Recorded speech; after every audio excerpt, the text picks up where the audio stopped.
Comenzamos el programa esta mañana hablando sobre los resultados que dio a conocer Coneval de la medición de la pobreza entre los años 2020 y 2022, y lo más destacado es que disminuyó la pobreza de una manera considerable y subieron al mismo tiempo las carencias sociales, entre ellas la falta de acceso a servicios de salud. Vamos a revisar qué dicen los indicadores, en qué salimos bien, en qué salimos mal, de acuerdo con este informe del Coneval. Y le agradezco mucho a Sofía Ramírez Aguilar, directora general de México ¿Cómo vamos?, que me acompañe para ello en el programa esta mañana. ¿Cómo estás, Sofía? Muy contenta de estar contigo, Pascal, y con el auditorio. Muchas gracias. Bueno, ¿cómo debemos leer estos resultados?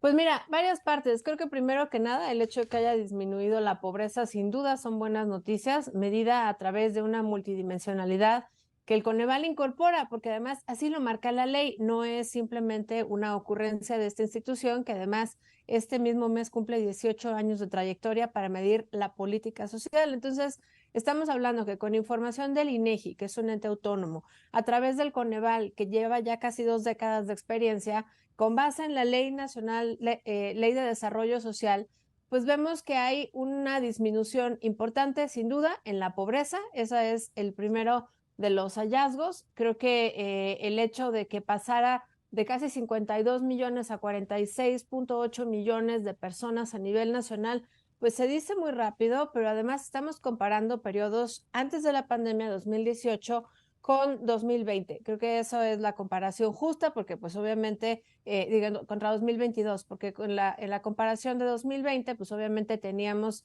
el pico de la pandemia. Ahora, Ujú.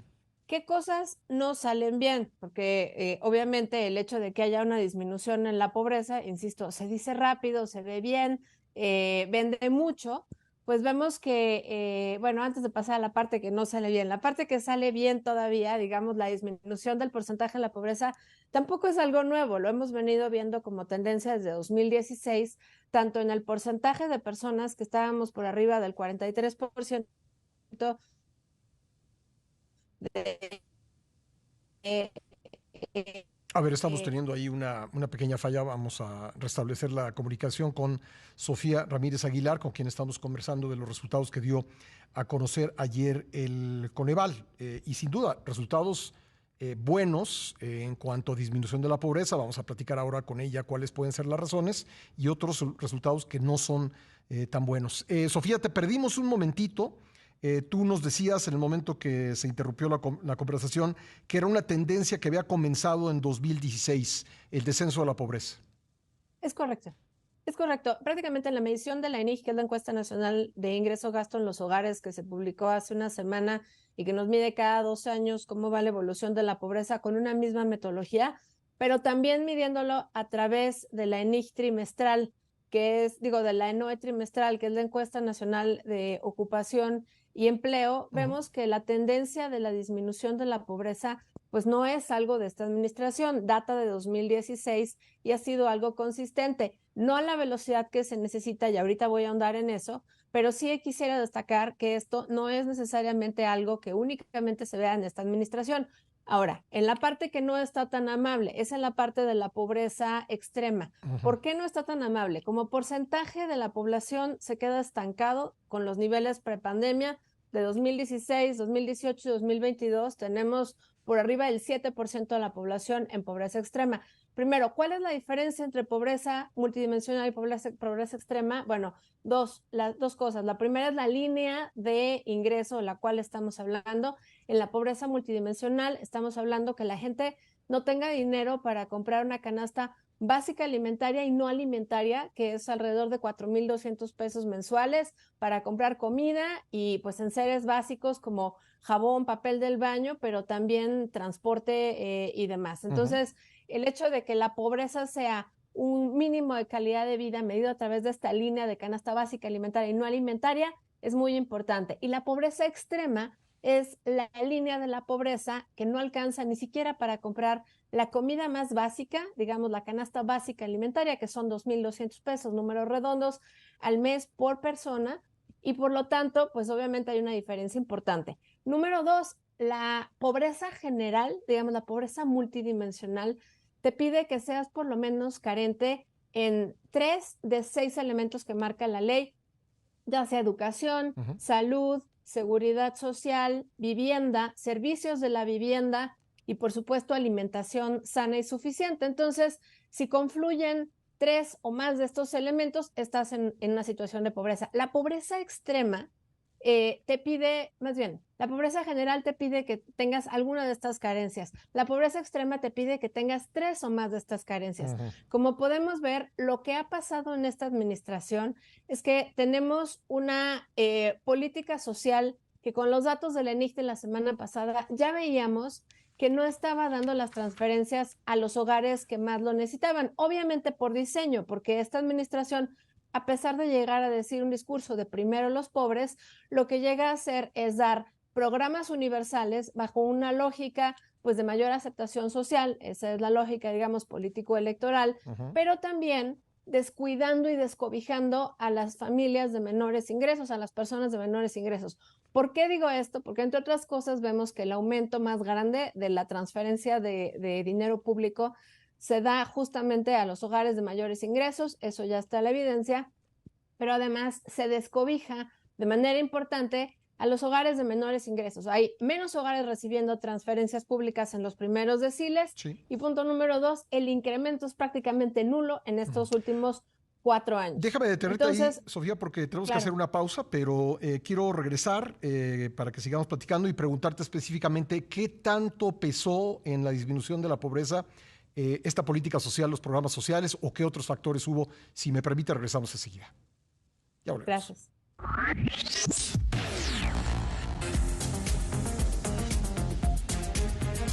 Le agradezco a Sofía Ramírez Aguilar, directora general de México ¿Cómo vamos?, que me haya esperado para continuar esta conversación. Decíamos entonces en el bloque anterior, estimada Sofía, que hubo una disminución en la pobreza general de alrededor de 5 millones de personas, pero se estancó la pobreza extrema. Y tú apuntabas como una de las explicaciones que los programas sociales se han, distribuido de manera universal, o esa ha sido la tendencia, y se ha descuidado a los sectores de menores ingresos. Mi siguiente pregunta, ya te la adelantaba, ¿cuál será el peso, cuál es el peso de estos programas sociales en la disminución de la pobreza? Yo creo que es muy menor, Pascal. Yo creo que aquí lo que estamos viendo es, lejos de lo que estamos oyendo, digamos, en la arena pública, el fracaso del mandato constitucional que tiene la política social, que es justamente ayudar a redistribuir la riqueza. Creo que aquí lo que estamos viendo más bien es la confluencia de dos políticas que no están sirviendo para la redistribución de esta riqueza, para el mejoramiento de la calidad de vida de los más pobres, que son la política económica, que hasta ahorita pues no ha habido una política de promoción de las MIPYMES, del pequeño empleo, de las unidades económicas, ni de la formalización del empleo. Esa es una. La otra es la política social, que justamente al ser programas universales no están cubriendo a quienes más los necesitan, no se está redistribuyendo la riqueza en esos términos. Pero hay una tercera política, Pascal, que creo que está sirviendo, que es la política laboral. Ahí sí vemos un éxito importante en el diseño de esta administración a través de dos elementos, principalmente, que son la reforma a la terciarización, al outsourcing. Ustedes lo reportaron ampliamente, pero entre otras cosas lo que hizo es pues fomentar que las grandes empresas contratantes de terciarización de servicios pues simplemente se incorporaran de una u otra manera al empleo formal dentro de esas empresas. Y segundo, el incremento al salario mínimo. Ojo, aquí quiero también destacar que estas dos políticas laborales fueron propiciaron, digamos, el incremento en el ingreso laboral de las familias, y que por eso las familias pueden salir de la situación de pobreza multidimensional. Pero esto solo fue posible porque nos encontramos en una coyuntura de crecimiento económico que trasciende la administración, que más bien tiene que ver con una coyuntura mundial donde hay una reubicación de cadenas de suministros en América del Norte, en un conflicto internacional comercial entre Estados Unidos y China, y por lo tanto estamos viendo cómo de esta reubicación de las cadenas de suministro hay un importante crecimiento económico para México y la región. No estoy minimizando el momento, lo que estoy diciendo es, fue gracias a que el crecimiento económico ha sido una constante de los últimos años de comercio exterior que tenemos en la región, la que ha sido impulsora de que esta política laboral fuera exitosa. Entonces, en resumen, la política social poco ha sido de utilidad en la disminución de la pobreza. La política económica no se ha abocado a incrementar la formalización, la formalidad laboral ni la formalización de las unidades económicas más pequeñas, y ha sido la política de crecimiento, la política laboral a partir del crecimiento económico, la que ha permitido que exista en este momento un mayor ingreso laboral en el bolsillo de las familias y por lo tanto la disminución de la pobreza. Déjame apuntar una última idea en este momento, que es ¿por qué entonces hay más pobreza laboral, pobreza extrema, perdón? Bueno, te decía yo que la pobreza laboral, esa que te dice que no te alcanza para comprar comida con el ingreso laboral, y la pobreza multidimensional disminuyen porque ha venido incrementándose el ingreso laboral de las familias. Sin embargo, la pobreza extrema se ha mantenido tanto geográficamente como demográficamente en grupos muy específicos. Quiero destacar el sureste mexicano, que tiene una situación de pobreza laboral increíble, donde además obviamente ahí son lugares donde no está llegando la inversión ni el crecimiento por el nearshoring, por la reubicación de las cadenas de suministro en la misma proporción que en el centro, en el Bajío o en el norte. Bueno, ahí es donde vemos que se concentra la pobreza extrema, la pobreza por capacidades educativas, la pobreza por cobertura de servicios de salud. Y ahí el tema está en que mucho hemos escuchado que se reduce la pobreza, lo cual es cierto, en alrededor de, tú mencionabas ya, 5 o 6 millones de personas, que no es menor, pero no estamos hablando de cómo no solo no somos Dinamarca, sino en el incremento de más de 30 millones de personas que estaban cubiertos por los servicios de salud, que no estaban vinculados a la formalidad del empleo, que tú sabes en México no es la regla. La regla es tener un empleo informal, sin prestaciones, sin seguridad social, ni atención a la salud. Bueno, esos 30 millones de personas que estaban cubiertos por el Seguro Popular, después por el INSABI, ahora por el IMSS Bienestar, se han venido descuidando, y por lo tanto esa es la situación de la población de menores ingresos en los menores deciles, donde pues lo único que hemos visto es un incremento en la protección a la salud a través del IMSS, porque ha habido crecimiento, porque ha habido mayor empleo formal. Esas son las tonalidades de claroscuro, pero con un hueco muy importante en la protección a la salud. Bueno, pues sobre todo al cierre del sexenio, donde escuchamos una y otra vez que estamos en Dinamarca, y pues no, no estamos en Dinamarca, tenemos un boquete. Pues Sofía, muy interesante conversar contigo. Gracias por estos distintos ángulos de lo que dio a conocer el Coneval. Muy amable. Gracias, Pascal. Gracias, Sofía Ramírez Aguilar, directora general de México. ¿Cómo vamos?